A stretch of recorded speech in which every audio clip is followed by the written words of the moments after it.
আসসালামু আলাইকুম। বাংলা নিউজে আপনাকে স্বাগতম। শুরুতেই সংবাদ শিরোনাম। জরিপ, বিএনপি ৮৬%, আওয়ামী লীগ ১৪%। এরপর থাকবে এখন ইচ্ছে করলেই এই সরকারকে ফালাইয়া দেয়া যাবে, জাপা মহাসচিব। সবশেষে দেখবেন সরকার নিজের কবর নিজেই খোদাই করেছে, কর্নেল ওলি। এবার বিস্তারিত। আগামী সংসদ নির্বাচন সুষ্ঠুভাবে অনুষ্ঠিত হওয়া না হওয়া নিয়ে নানা দোলাচলের মাঝেই কে কত ভোট পাবে, কে আগের চেয়ে কত শতাংশ বেশি ভোট পাবে, এসব নিয়ে রাজনৈতিক অঙ্গনে চলছে নানা হিসাব নিকাশ।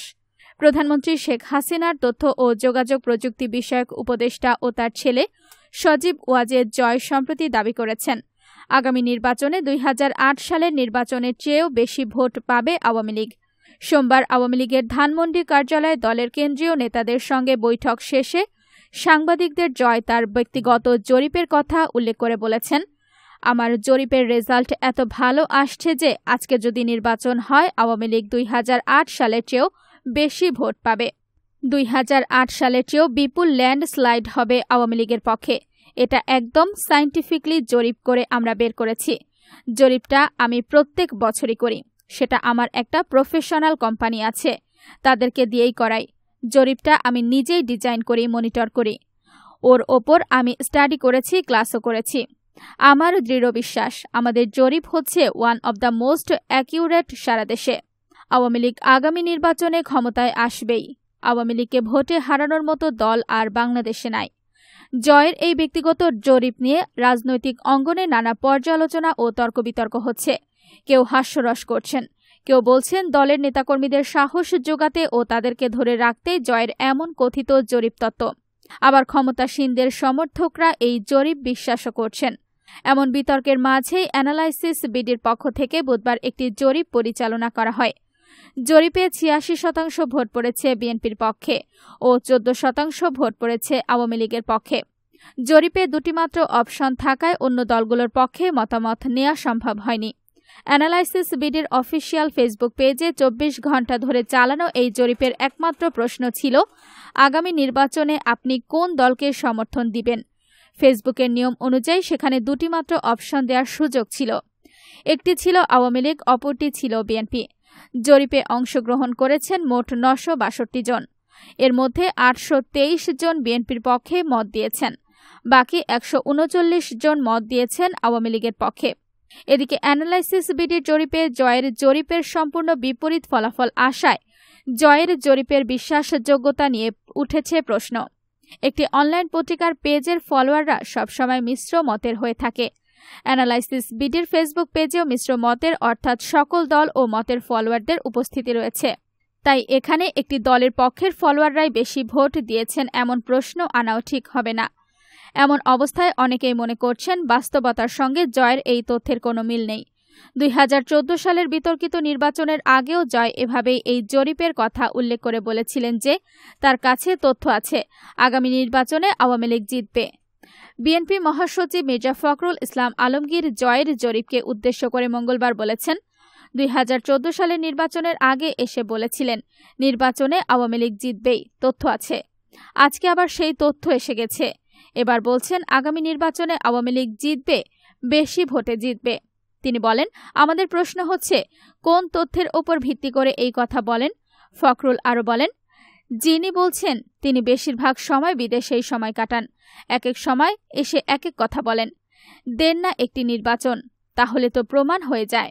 অ্যানালাইসিস বিডির জরিপে আওয়ামী লীগ ও বিএনপির বাইরে অন্যান্য দলকে ভোট দেওয়ার অপশন না থাকায় অনেকেই কমেন্টে অন্য দলগুলোর পক্ষে মত দিয়েছেন। কমেন্টে দেয়া মতের মধ্যে বেশি ভোট পড়েছে জামাতের পক্ষে। এছাড়া ভোট পড়েছে জাতীয় পার্টি ও চরমোনাই ইসলামী আন্দোলন বাংলাদেশের পক্ষে।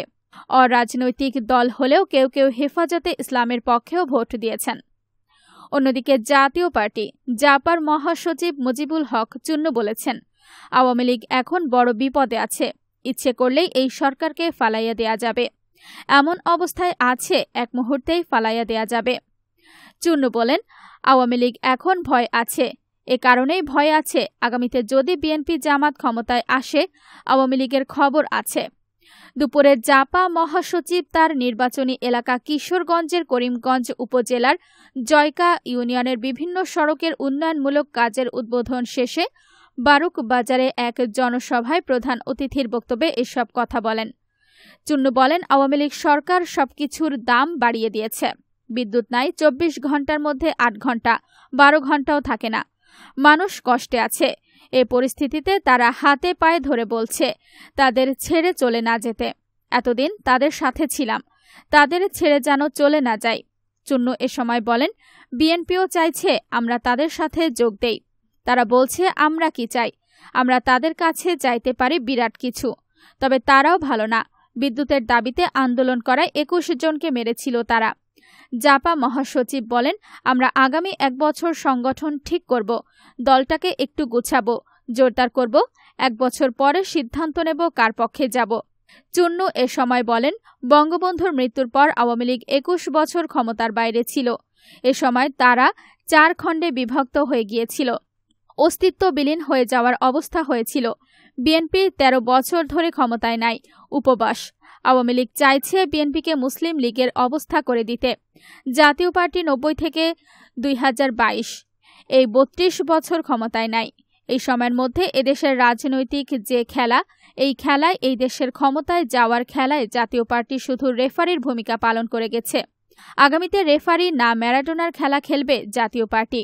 তিনি এ সময় বলেন, একটু দোয়া করেন, আল্লাহ যদি আমাকে বাঁচায় রাখে, বাংলাদেশের রাজনৈতিক প্রেক্ষাপটে চেঞ্জ হবে। চুন্নু বলেন, আমাদের চেয়ারম্যান গুণী মানুষ, দেশের জনগণ অসহায় অবস্থা থেকে মুক্তি চাইছে।